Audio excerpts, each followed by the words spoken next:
नमस्कार। इस वक्त के बुलेटिन के साथ मैं हूं अनुपम। प्रदेश की हर छोटी बड़ी खबरों को लेकर फिरजी के 8 ठिकानों पर ईडी की छापेमारी में 10 लाख कैश और 4 करोड़ 89 लाख के जेवर बरामद हुए हैं।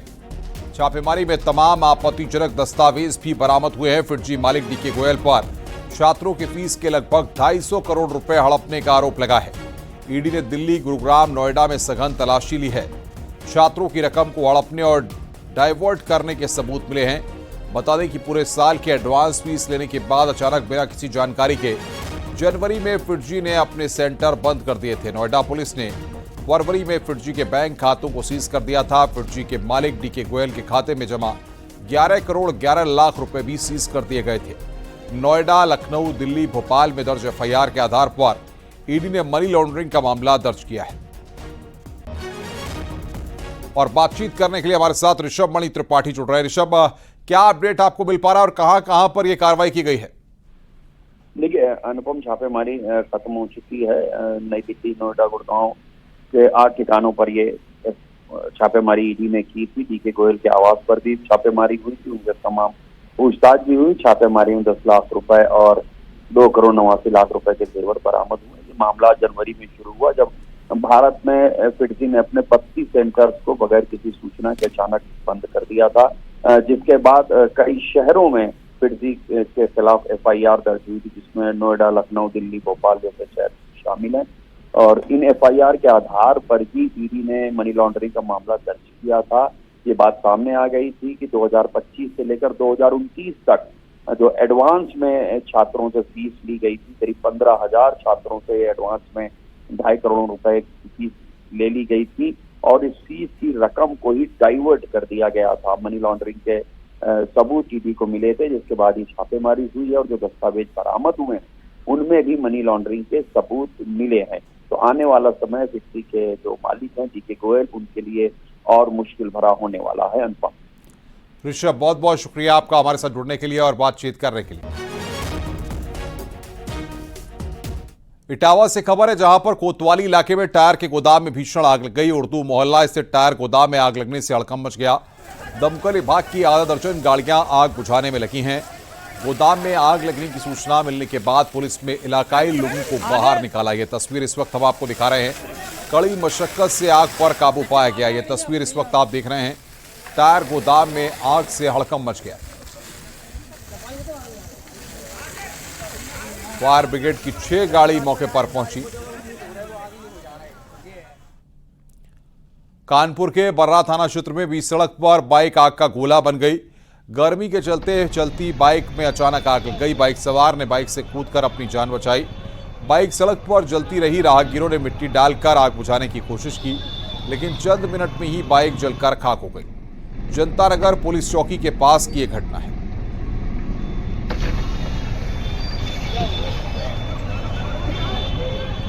तो गर्मी के चलते यहां पर बाइक पर बाल बाल बचे बाइक सवार लोग, गाड़ी से कूदकर जान को बचाया गया।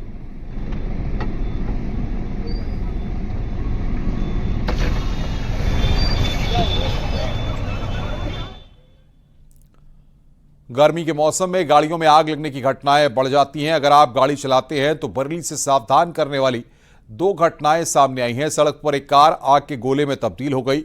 कार सवार ने समय पर अपनी जान बचाई। वहीं दूसरी घटना में एक बोलेरो से धुआं निकलने लगा।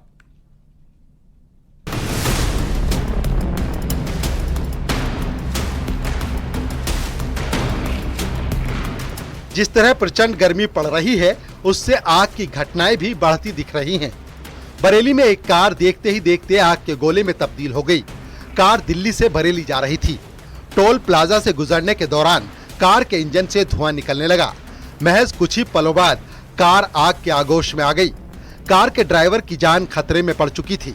उसने सूझबूझ दिखाते हुए तुरंत गाड़ी से कूदकर अपनी जान बचा ली। आग की लपटें अपना दायरा बढ़ाती जा रही थी। कुछ ही मिनटों में कार पूरी तरह जल गई। टोल प्लाजा पर मौजूद लोगों ने तुरंत दमकल विभाग को सूचना दी।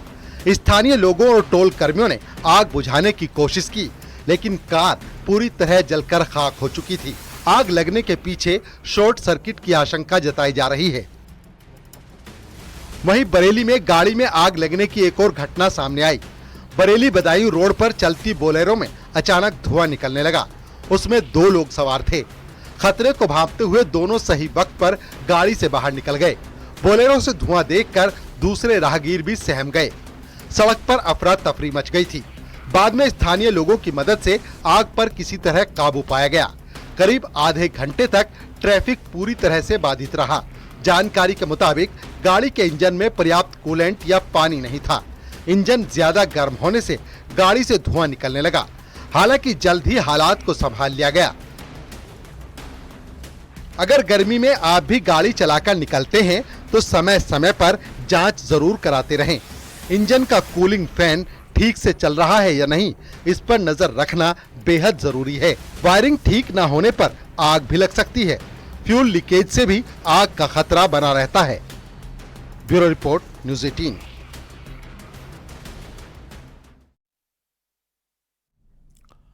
लखनऊ से खबर है, जहां केजीएमयू से अवैध अतिक्रमण हटाया गया है। नेत्र विभाग के पीछे स्थित हाजी हरमैन साहब मजार के आसपास का अतिक्रमण हटाया गया। इस मौके पर भारी संख्या में पुलिस फोर्स की तैनाती रही। बीते कई साल से केजीएमयू की जमीन पर अवैध अतिक्रमण हुआ था। भारी संख्या में पुलिस फोर्स तैनात रही है। मैं राजधानी लखनऊ स्थित किंग जॉर्ज मेडिकल यूनिवर्सिटी के उस नेत्र विभाग के पास खड़ा हूं, जिसके पीछे आप देख सकते हैं कि कई वर्षों से अवैध कब्जा किया गया था। ये आपको हाजी हरमैन साहब की एक मजार का कैंपस नजर आ रहा है। इस मजार के साथ ही यहाँ पर कई ऐसी दुकान थी, उसमें मेडिकल स्टोर थे, होटल थे और अन्य दुकानें थी जो कि अवैध रूप से बनाई गई थी, क्योंकि ये जमीन केजीएमयू की है। ऐसे में आज केजीएमयू प्रशासन द्वारा इस अवैध अतिक्रमण को हटाया जा रहा है, जिसके लिए भारी संख्या में पुलिस फोर्स की तैनाती की गई है। आप देख सकते हैं कि एक एक कर जिन लोगों की दुकानें थी उनको यहाँ पर एक वार्निंग दी गई थी कि आप निर्धारित समय सीमा के भीतर अपना सामान हटा लें, वरना ये सभी दुकानें यहाँ से तोड़ी जाएंगी, अतिक्रमण हटाया जाएगा। और यहाँ पर इस बात का भी जिक्र किया गया, स्पष्ट किया गया है कि ये जो मजार है वो बनी रहेगी, लेकिन जो अन्य जमीन है जिस पर कब्जा किया गया है उसको खाली कराया जाएगा, ताकि आने वाले समय में इसका उपयोग रोगियों की सेवा के लिए किया जा सके। सोनभद्र में कोयला लेकर जा रहा ट्रक हादसे का शिकार हो गया। तेज रफ्तार ट्रक बेकाबू होकर पुल से नीचे गिर पड़ा। हादसे के चलते ट्रक ड्राइवर काफी देर तक ट्रक के केबिन में फंसा रहा। वहीं मौके पर पहुंची पुलिस ने कड़ी मशक्कत के बाद उसे बाहर निकाला। इस दौरान वाराणसी शक्तिनगर मुख्य मार्ग पर लंबा जाम लगा रहा। ये तस्वीरें इस वक्त हम आपको दिखा रहे हैं किस तरीके से वाराणसी शक्तिनगर रोड पर यह हादसा हुआ, जहां पर काफी देर तक जाम लगा रहा। तेज रफ्तार ट्रक पुल से नीचे गिरा। जुगाड़ नहीं बना तुमके हो, ऐसे निकले देखे पैर चला था कि नहीं।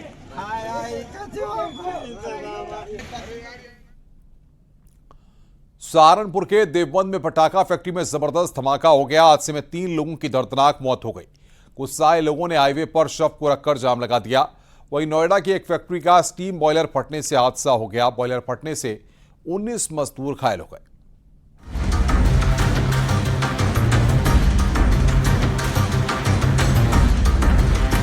देवबंद की इस पटाखा फैक्ट्री में रोज की तरह लोग काम कर रहे थे, तभी अचानक एक जोर का धमाका होता है, जिसके बाद तो मौके पर चीख पुकार मच गई। धमाका इतना जबरदस्त था कि इमारत पलक झपकते ही धराशायी हो गई। बिखरी हुई ईंटें गवाही दे रही हैं कि मंजर कितना भयंकर रहा होगा। जिसको मौका मिला वो अपनी जान बचाकर फैक्ट्री से भागा, लेकिन कुछ लोग इसकी चपेट में आ गए। चश्मदीदों के मुताबिक विस्फोट इतना भयानक था कि इसकी गूंज करीब 2 किलोमीटर तक सुनाई पड़ी। स्थानीय लोग फैक्ट्री की तरफ भागे भागे पहुंचे। वहां जो देखा उससे पैरों तले जमीन खिसक गई।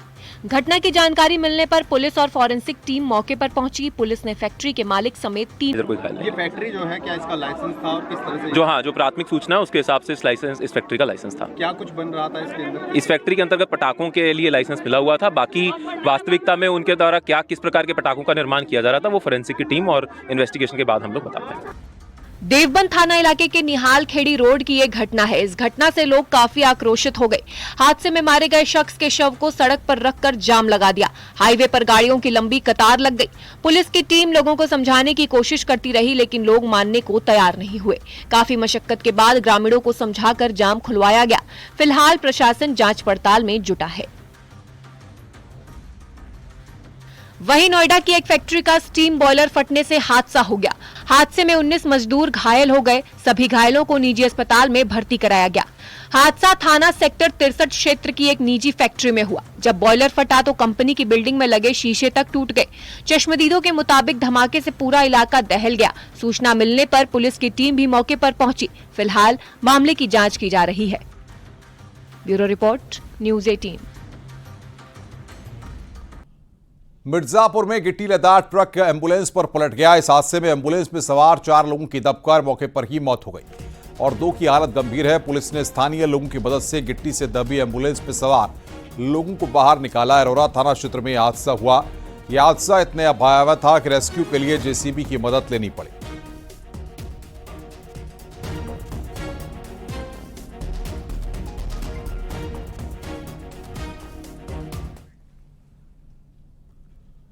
आगरा नगर निगम की टीम ने प्रतिबंधित प्लास्टिक पर बड़ी कार्रवाई की है। टीम में लगभग 6 टन प्रतिबंधित प्लास्टिक पकड़ी है। जब्त की गई प्लास्टिक की कीमत लगभग 8 लाख रुपए बताई जा रही है। प्रतिबंधित प्लास्टिक से बनी प्लेट और कटोरियां दिल्ली से हैदराबाद भेजी जा रही थीं। निगम के अफसर के मुताबिक पिछले लगभग 90 टन प्लास्टिक पकड़ा गया था और 22 लाख का जुर्माना लगाया गया था।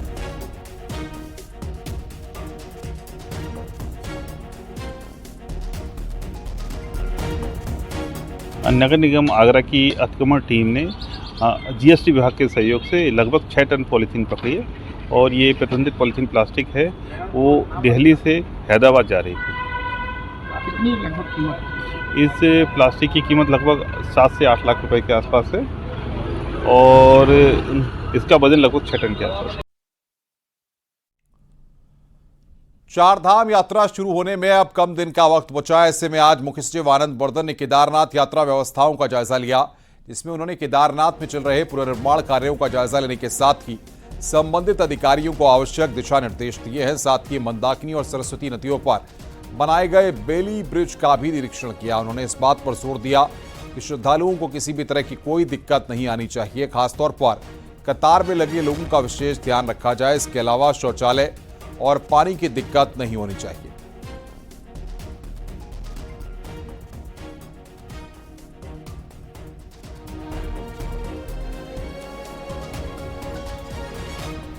ये केदारनाथ धाम में लोकल प्रशासन और सभी अधिकारी और एजेंसीज ने काफ़ी तैयारी कर ली है कपाट खुलने के पहले, लेकिन अभी हमारे पास कुछ दिन बचे हैं, उसमें स्पीड से काम कर रहे हैं ये लोग और कपाट खुलने के पहले सभी व्यवस्था सुनिश्चित कर ली जाएगी। कुछ अभी लॉन्ग टर्म कार्य बचे हुए हैं, उन्हें भी डायरेक्शन दिया गया कि उसको शीघ्र से शीघ्र पूरा करें। चारधाम यात्रा की तैयारी करीब करीब पूरी हो चुकी है। चारधाम यात्रा को लेकर उत्तरकाशी में पुलिस पूरी तरह से तैयार है। गंगोत्री और यमुनोत्री धाम में 2 नोडल अधिकारी यात्रा का जिम्मा संभालेंगे।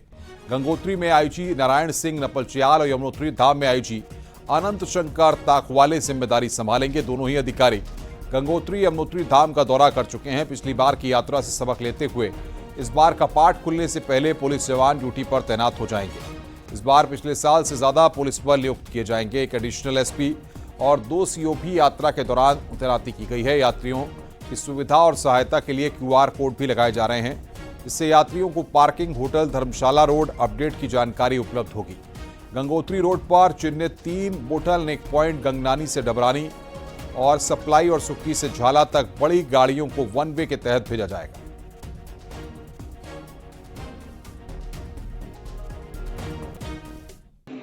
जो आप लोगों ने प्लान किया है उसको यदि हम लोग ढंग से उसको अक्षरता यदि पालन करते हुए उसको इम्प्लीमेंट करेंगे और सजग रहेंगे तो अच्छा मतलब चारधाम लागू किया है और कुछ जगह पर डिस्प्ले लगाएंगे और उससे भी यात्रियों को ये पता लग जाएगा कि भाई पार्किंग स्थल कहाँ है, कहाँ पर जाम की स्थिति है।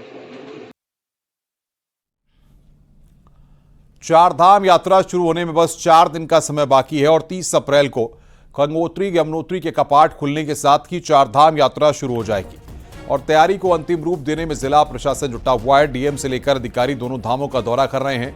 यात्रा को देखते हुए दोनों धामों में लगभग 100 करोड़ की लागत से कई काम कराए जा रहे हैं। बड़ा सवाल है कि क्या कपाट खुलने तक इन कामों को पूरा किया जा सकेगा।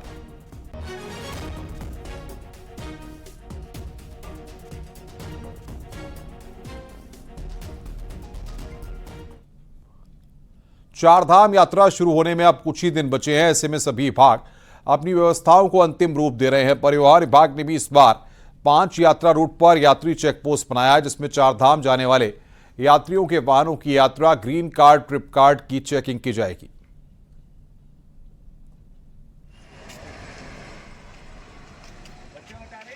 हमारी यात्रा के लिए पूरी तैयारियां हो चुकी हैं और ग्रीन कार्ड विधिवत रूप से जारी हो चुके हैं शुरू। और हमारी जो चेक पोस्ट है वो 5 जगह लगा रहे हैं। इस बार हमने एक नया पॉइंट ऐड किया है सत्यनारायण मंदिर पे, नेपाली फार्म से पहले, ताकि जो दिल्ली से आने वाला ट्रैफिक है, हरिद्वार रुड़की से आने वाला ट्रैफिक है, वो अपना ऑलरेडी माइंडसेट करके आए कि हमारे को सारे कागज पूरे रखने हैं, green card, trip card with registration of the yatris. और हमारे कल से सारे चेक पोस्ट एस्टैब्लिश हो जाएंगे। आदि कैलाश यात्रा की तैयारियों को लेकर पिथौरागढ़ ने कमर कस ली है। यात्रा के लिए इस बार 30 अप्रैल से इनर लाइन पास बनने शुरू हो जाएंगे। इनर लाइन पास धारचूला के साथ ही जिला मुख्यालय में भी बनेंगे। यही नहीं, ऑनलाइन पास बनाने का इंतजाम भी प्रशासन ने किया है। आदि कैलाश मंदिर के कपाट 2 मई को खोले जाने हैं। बीते साल आदि कैलाश के दर्शनों के लिए 35,000 से ज्यादा यात्री पहुंचे थे। ऐसे में इस बार इस संख्या में इजाफा होने की उम्मीद जताई जा रही है। इसे ध्यान में रखते हुए सभी इंतजाम किए जा रहे हैं।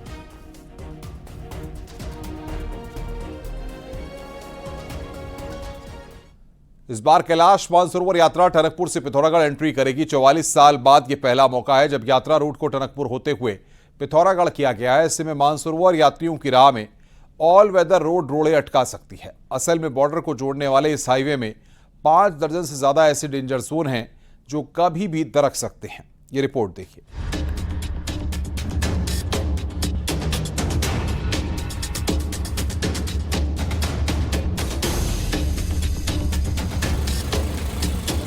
टनकपुर पिथौरागढ़ हाईवे को 1200 करोड़ की लागत से ऑल वेदर रोड में तब्दील किया गया है। ऑल वेदर रोड में तब्दील होने के साथ ही हाईवे में दर्जनों डेंजर जोन भी बन गए हैं और ये डेंजर जोन हल्की बारिश में भी तांडव मचा देते हैं। बीते साल जुलाई से अगस्त के बीच ये हाईवे लैंडस्लाइड के कारण 23 बार बंद हुआ था। ऐसे में अब जब इसी रास्ते मानसरोवर यात्रा होनी है तो शंकाओं के बादल भी मंडराने लगे हैं। असल में इस बार मानसरोवर यात्रा 30 जून से 22 अगस्त तक होनी है और ये वो समय होता है जब पहाड़ों में मानसूनी बारिश का कहर रहता है। बरसात आते ही काफ़ी खतरा है, यहाँ पे रोड बंद रहने का रहता है। पिछले साल ही काफ़ी दिनों तक ये रोड बंद रही थी, तो अब जब उसी समय पे, बरसात के समय पे ही ये यात्रा भी चलने वाली है, तो इस ऐसे में प्रशासन को ध्यान देना चाहिए कि यात्रा प्रभावित ना हो। इसके लिए पुख्ता इंतजाम पहले से वहाँ पे होने चाहिए। 5 साल के इंतजार के बाद मानसरोवर यात्रा बहाल हुई है। ऐसे में यात्रा को लेकर तैयारियां भी शुरू होने लगी हैं। ऑल वेदर रोड के कई डेंजर जोन का ट्रीटमेंट भी किया जा रहा है। बावजूद इसके दर्जनों डेंजर जोन को सुधारने का काम फाइलों में ही दौड़ रहा है। वहीं स्वाला, सिंगदा, अमोड़ी, चूरानी, बाराकोट, घाट और दिल्ली बैंड अभी भी खतरनाक बने हुए हैं। हमने स्वाला वाला जो चंपावत में है उसका भी जो है 109 जो TSDC के द्वारा दिया गया था, उसमें 16 करोड़ 81 लाख रुपए का हमने स्वीकृति की है। उसका हम टेंडर करा लेंगे 2 महीने के अंदर अंदर। ऑल वेदर में तब्दील होने के बाद 150 किलोमीटर के हाईवे में सफर तो काफी आसान हुआ है, लेकिन डेंजर जोन इसकी रफ्तार में रोड़ा बने हैं। चंपावत और पिथौरागढ़ की लाइफलाइन होने के साथ ही ये हाईवे सैलानियों की भी पहली पसंद है। यही वजह है कि 44 साल बाद पहली बार मानसरोवर यात्रा भी इसी रूट से हो रही है। ऐसे में यात्रा सीजन में इस हाईवे को खुला रखना NH के लिए सबसे बड़ी चुनौती साबित होनी है। न्यूज़ 18 के लिए पिथौरागढ़ से विजयवर्धन उप्रेती की रिपोर्ट।